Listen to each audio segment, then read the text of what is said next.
Hey everybody, hope you're all doing well. My name is Steven and this is the Storytime channel. Today we have some I Don't Work Here Lady stories, and our first story of the day is by Tall Chick 8. I'm not an employee, I'm just a customer with a detailed and itemized map of the entire store. When I was at university, I took a women's studies course. We had a paper to write about the gender differences within the toy industry and early childhood development. My childhood dream of spending 3.5 hours in a toy store was way less fun when I realized it as an adult. For our paper, we had to go to a toy store and make a detailed map of the entire store, which sections were next to which other sections, etc. Then we had to go and find 2 items in each section and rate them on 4 different criteria. Finally, we had to go and ask a store employee to give advice on what toy we should get for a fictional 4-year-old boy or girl. I went to a now bankrupt big box toy store. I had a clipboard and first went around and made a detailed map of the store. Then I went back and created my itemized list and started categorizing 2 toys per section in each of the 4 criteria. As you can imagine, this took quite a while. Occasionally, as I was doing my task, people would ask me questions. Now, since I just made a map, I was able to answer quite a few of their questions. The stuffed animals, ma'am, that's aisle 4 right next to the dollhouses.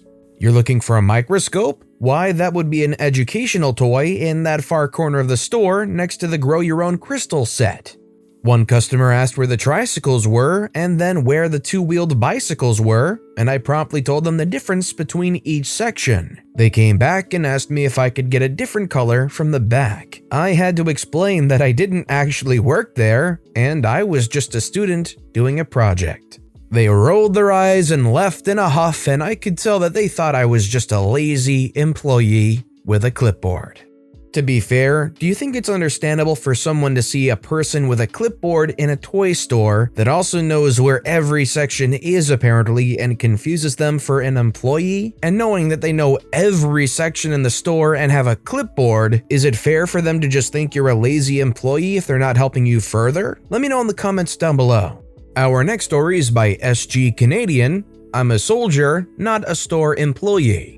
For this particular story, I was actually in uniform, which makes the whole situation all the more weird. Canadian working uniform for the Army is a digital camouflage pattern called CAD-PAT, pretty unique and identifiable. The store I was in wears black pants with tannish colored collared shirts. I had just gotten off from work and was on my way home and stopped for groceries. Our command lets us stop in uniform on the way home to do this. They see it as a visual recruiting tactic and lets people know that we are in the community. I'm a reservist artillery soldier. As I was looking at milk trying to decide what to buy, a little old lady came up to me and asked for help. What threw me off initially was the fact that she used my rank, gunner, artillery for private. She explained that her grandson was a bombardier, artillery for corporal, in a regular force artillery regiment. She was struggling lifting the milk bags. I decided I would help her shop and get her groceries at least into a ride for her. I spent a good 45 minutes with her helping her shop around. The interaction with the dumb lady came as the old lady was checking out. Now that you're done, you can get my things for me. Sorry ma'am, but I don't work here and I have my own shopping to do. I'm sure one of the bag boys or stalkers could help you out. You clearly work here, you got all that old bath stuff for her. No, I demand you help me. The old lady says he really isn't an employee. He's a soldier just helping an old woman with some shopping. I don't care what he says he is. He clearly knows the store, so he must work here. You're done shopping, so he can help me now. She was just getting louder now and attracting attention. I say, ma'am, I really don't work here. If you could lower your voice, I could help you find an employee if you really need some assistance. Don't you tell me what to do, boy. Now a manager has shown up due to the commotion. Good afternoon, is there anything I can help you out with? Yes, this boy is refusing to help me after he helped another customer. This is terrible customer service and he should be fired. The old lady says he clearly doesn't work here. He's a gunner in the Canadian Armed Forces. He's wearing a military uniform and everything. The store manager says he definitely doesn't work here. We don't have any soldiers that work in the store. Even reservists, which I assume he is. You all have terrible customer service. Haven't you ever heard of the customer is always right? I'm calling corporate and I will never shop here again. Store manager says that is perfectly fine. The door is right this way. He then escorted the dumb lady outside with her yelling the whole way. Old lady says, well, that's enough excitement for this old woman. Hopefully the rest of your day is much more peaceful. I'll have my son come pick me up. Go do your shopping and thanks for helping me. I say anytime, ma'am, and tell your grandson thanks from Gunner OP with the redacted regiment. I then went and finished my shopping and wanted to get the heck out of there. The store manager was waiting for me at the front and opened a register for me to check out.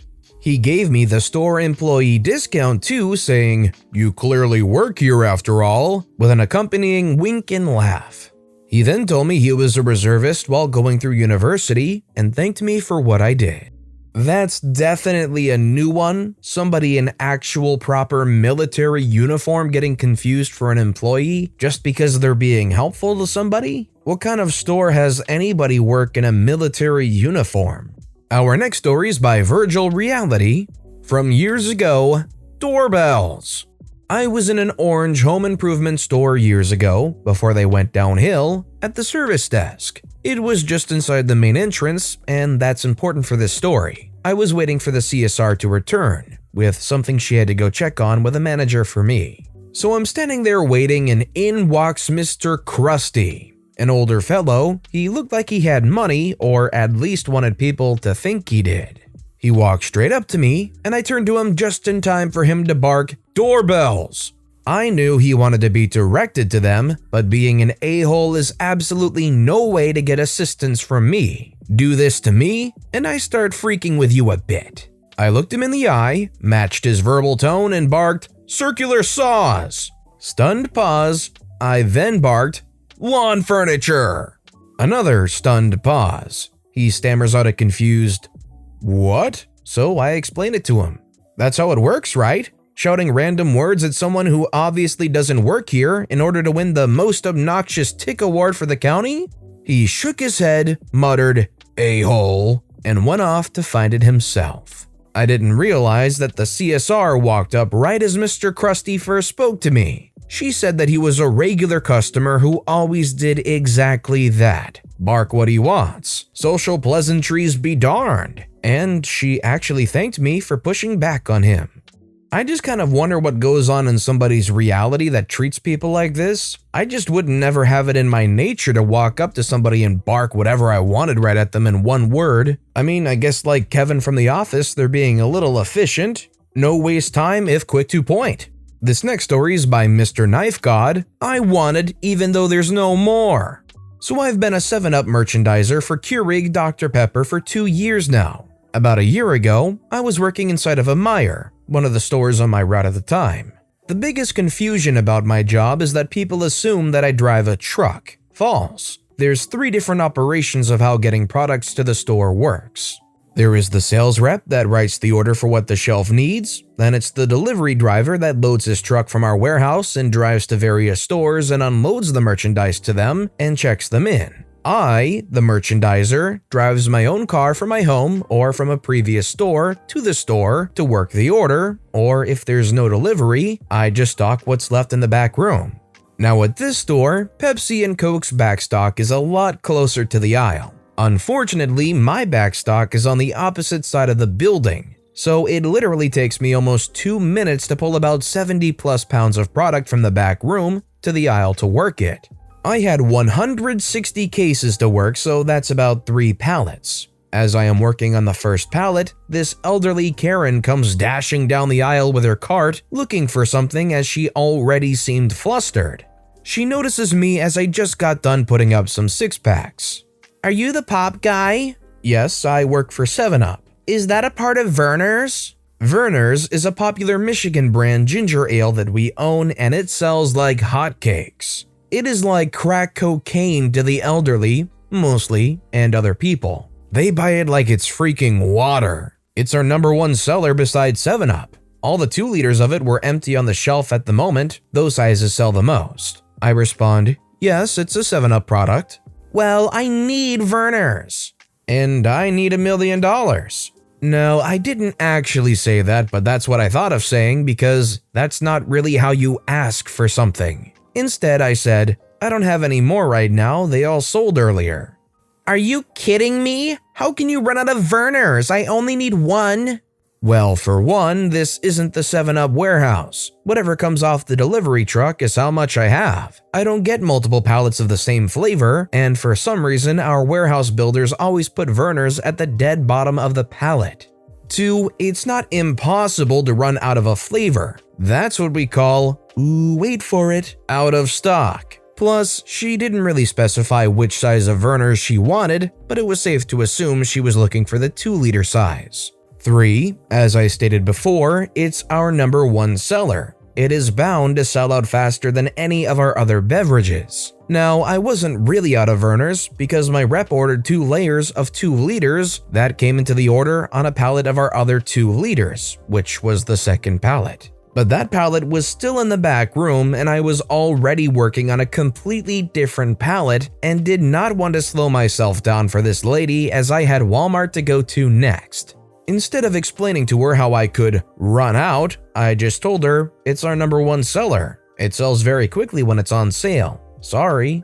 Karen then grips onto her cart and makes a U-turn, leaving the aisle and says, That aggravates me. And then says under her breath, I freaking hate this store.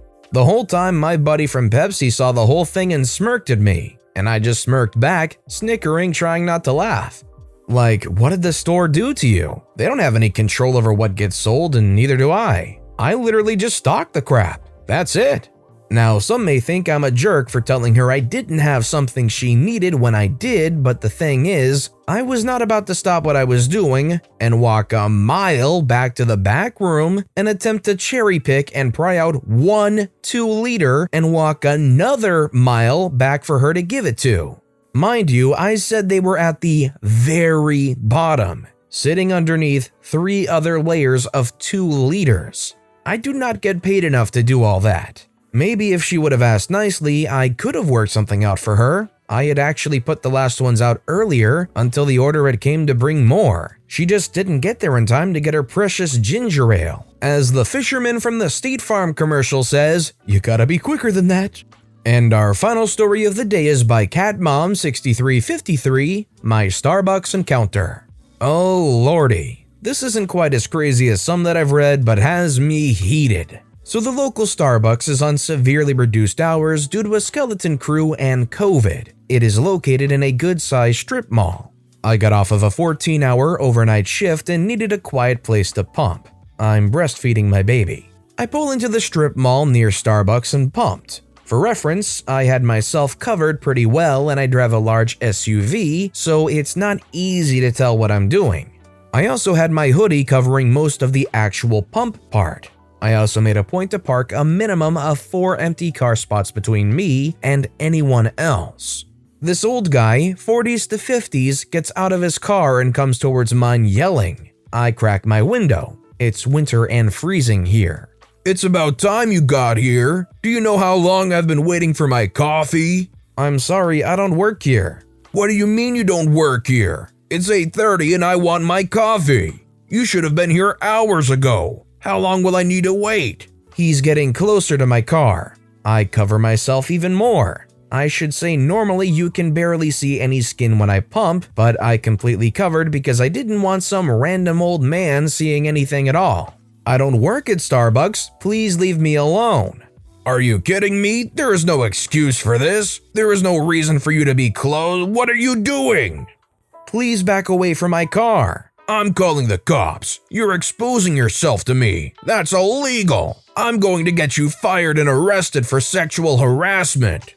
Please do. Please call the police. According to Section XYZ of Law ABC, it is not illegal for me to breastfeed or pump anywhere my child is allowed, with the exception of a religious institution. This is a public parking lot. While I worship coffee, it is not a recognized religion. However, harassing or even assaulting someone while breastfeeding or pumping is a crime. And seeing as how you're not only acting threatening while I'm technically breastfeeding, there's a pandemic, and you're also breaking the social distancing rules, which can get a hefty ticket here. All of what I said is true. My lactation consultant gave me a little card that cites the specific laws that protect nursing mothers and the places where pumping is allowed. I keep it on me just in case because I was a nervous first-time mom. "I'm calling the police," stumbles back to his car. I moved my car farther away. 25 minutes pass. Starbucks was still closed. I finished pumping in moderate peace. He kept watching my car. And unfortunately, no police showed up. I almost wish I could have switched it up on him, but wasn't going out of my way for that. I never did get that coffee. I also must be fired from Starbucks for never opening and serving this upstanding patron his previous coffee. The kicker? A Dunkin' Donuts was literally across the street. Another Starbucks was about 2 miles down the road as well, but he waited well over 30 minutes for this one. This situation was like he weirdly committed too much time to this Starbucks specifically, so he was going to see it through. Maybe so he could complain to whoever was actually going to open the freaking Starbucks. Honestly, if that guy waddled on back over to his car and sat there for 25 minutes watching me, I probably would want to call the cops myself just because this dude is creepy as heck. But with that being said, that's all the time we have for today. So if you have a favorite story of the day, let me know which story and why in the comments down below. But besides that, if you enjoyed the video, please consider giving it a like. And if you haven't, subscribe and turn notifications on so you'll never miss an upcoming video. No matter what you do, whether it's just viewing the video, liking, subscribing, turning notifications on, I appreciate the heck out of it. Every little thing that you do helps the channel grow that much more, and I can't thank you enough for it. So until next time, I hope you all have a wonderful day, and I'll be right here next time on the Storytime channel.